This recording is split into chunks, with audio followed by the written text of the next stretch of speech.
warahmatullahi wabarakatuh. Halo semuanya, perkenalkan nama saya Rika Amelia Putri Pratiwi dengan NPM 2513024023. Saya berasal dari Prodi Pendidikan Biologi, Fakultas Keguruan dan Ilmu Pendidikan.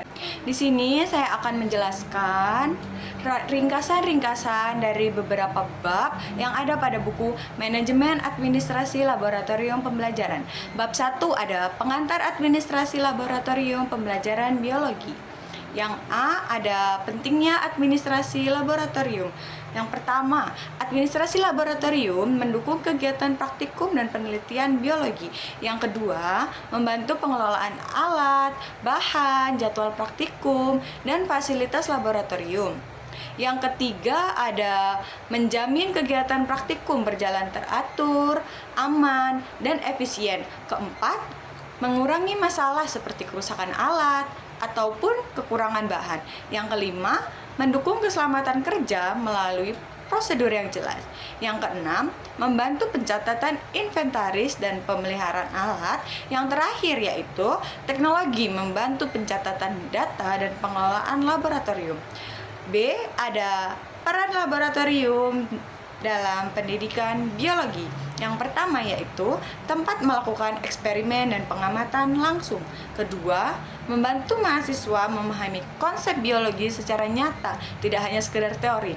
Yang ketiga, mengembangkan keterampilan ilmiah seperti observasi, eksperimen, dan analisis data. Yang keempat yaitu melatih mahasiswa berpikir kritis dan pemecahan masalah. Yang kelima, mendukung kegiatan penelitian ilmiah. Yang keenam, melatih kerjasama dan komunikasi dalam praktikum kelompok.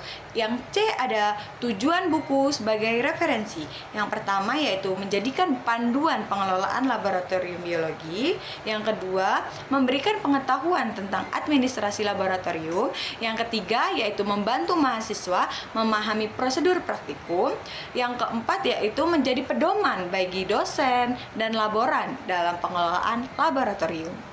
Bab 2 ada teori dasar administrasi laboratorium, yaitu konsep administrasi laboratorium. Definisi administrasi laboratorium yaitu proses pengelolaan kegiatan laboratorium secara terstruktur, meliputi perencanaan, pengorganisasian, pelaksanaan, pengawasan, dan juga evaluasi. Dan untuk mengatur penggunaan alat, bahan, ruang, dan tenaga kerja, mendukung kegiatan praktikum dan penelitian secara efektif dan juga aman, melibatkan dosen, laboran, dan tentunya mahasiswa.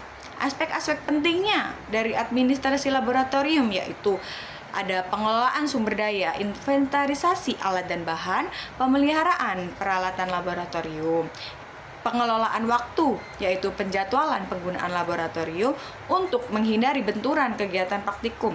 Yang ketiga ada pengelolaan kegiatan, yaitu perencanaan praktikum dan penelitian dan dokumentasi kegiatan laboratorium yang harus dilakukan. Peranan dan fungsi laboratorium. Peran laboratorium yaitu yang satu, mendukung pembelajaran biologi melalui praktikum. Dua, mengembangkan keterampilan ilmiah mahasiswa. Tiga, meningkatkan kemampuan analisis dan berpikir kritis. Empat, menumbuhkan sikap ilmiah seperti disiplin dan tanggung jawab. Fungsi dari laboratorium sebagai sarana praktikum yaitu yang pertama tempat penelitian, kedua sarana pengembangan keterampilan, ketiga mendukung pemahaman konsep biologi secara langsung. Selanjutnya masuk ke bab 3 yaitu inventarisasi sarana dan prasarana. Ada pencatatan dan pengkodean. Metode pencatatan inventaris yang digunakan bisa dengan pencatatan alat dan bahan laboratorium secara sistematis, bisa dilakukan secara manual ataupun digital. Data inventarisasi mencakup jumlah, kondisi, dan lokasi alat yang membantu pengawasan dan pengelolaan laboratorium.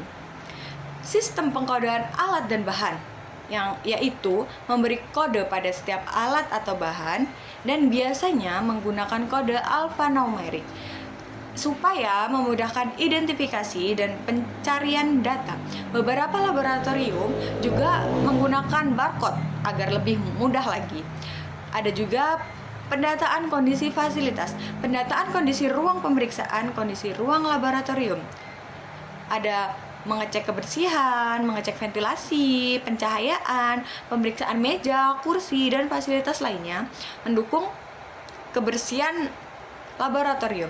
Ada juga laporan kondisi peralatan dibuat secara berkala, yaitu berisi nama alat, jumlah, kondisi, dan lokasi penyimpanan.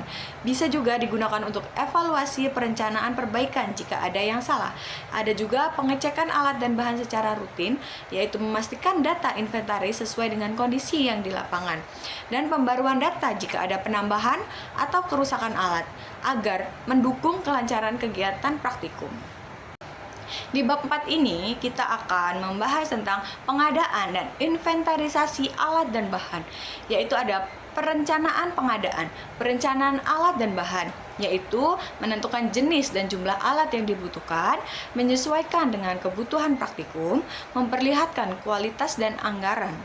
Ada pula analisis kebutuhan berdasarkan data penggunaan sebelumnya, memperkirakan kebutuhan praktikum ke depannya, agar menghindari kekurangan atau kelebihan persediaan. Ada juga pembelian dan penerimaan. Proses pembelian yaitu memilih pemasok yang terpercaya, memperhatikan kualitas, harga, dan waktu pengiriman. Dan proses penerimaan yaitu memeriksa jumlah dan kondisi barang sesuai atau tidak yang kita pesan, memastikan agar sesuai dengan pesanan dan dicatat dalam inventarisasi laboratorium agar tidak terjadi kekeliruan. Ada juga pengelolaan inventarisasi yaitu penyimpanan alat dan bahan. Bahan harus disimpan sesuai jenis dan karakteristiknya. Bahan kimia disimpan di tempat yang khusus karena agar mudah dicari. Ada juga pemantauan inventarisasi, pengecekan alat dan bahan secara berkala, pencatatan penggunaan alat dan bahan yang harus kita lakukan agar sesuai dengan apa yang ada di daftar itu. Di bab 5 ini kita akan membahas manajemen, pemeliharaan, dan perawatan, yaitu ada kalibrasi dan pengecekan. Kalibrasi adalah memastikan alat ukur bekerja dengan akurat, dilakukan secara berkala sesuai standar laboratorium, mendukung kualitas data penelitian. Dokumentasi kalibrasi penting untuk audit laboratorium. Ada pula pemeliharaan dan perbaikan alat. Pemeliharaan menjaga alat tetap berfungsi dengan baik. Tiga jenis pemeliharaan, yaitu ada preventif yaitu pencegahan, korektif perbaikan, prediktif yaitu pemantauan kondisi alat. Dokumentasi pemeliharaan penting untuk evaluasi. Ada juga pemusnahan alat dan bahan. Alat atau bahan yang tidak terpakai harus dimusnahkan dengan benar mengikuti prosedur pengelolaan limbah B3. Beberapa alat dapat juga didaur ulang untuk mendukung keselamatan kerja dan lingkungan. Di bab 6 ini kita ada administrasi aktivitas laboratorium, yaitu jadwal praktikum dan penggunaan ruang. Penjadwalan praktikum mengatur penggunaan ruang dan alat, yaitu agar menghindari benturan antara jadwal praktikum. Pengelolaan laboratorium menyusun kegiatan, jadwal kegiatan, dan teknologi dapat membantu pengaturan jadwal. Ada juga peminjaman dan pengembalian alat. Peminjaman alat harus melakukan prosedur pengajuan. Penggunaan alat dicatat dalam administrasi laboratorium, dan setelah digunakan, alat diperiksa dan dikembalikan. Ada pula logbook penggunaan bahan dan alat. Logbook mencatat penggunaan bahan dan alat laboratorium yang berisikan tentang informasi seperti nama bahan, jumlah, tanggal, dan penggunaan, membantu pengawasan penggunaan alat dan bahan, mendukung keselamatan kerja dan evaluasi kegiatan. Di bab 7, dokumentasi dan laporan, pengelolaan surat menyurat. Pengertian dari surat menyurat adalah sarana komunikasi tertulis yang ada di laboratorium, digunakan untuk permintaan alat, laporan penelitian, dan pemberitahuan kegiatan. Ada juga fungsi surat menyurat, yaitu media komunikasi resmi, dokumentasi kegiatan laboratorium, dan juga mendukung koordinasi antar pihak. jenis surat-surat laboratorium ada berbagai macam.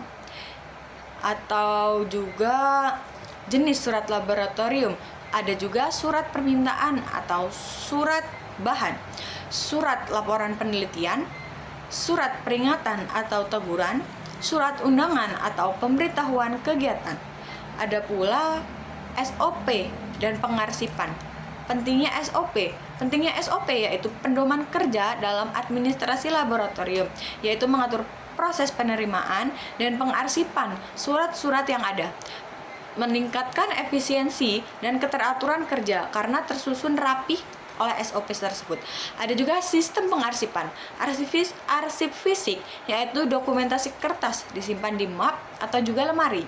Dan untuk arsip digital, dokumen disimpan dalam komputer atau sistem data agar membantu pencarian data dan menjaga keamanan informasi yang ada.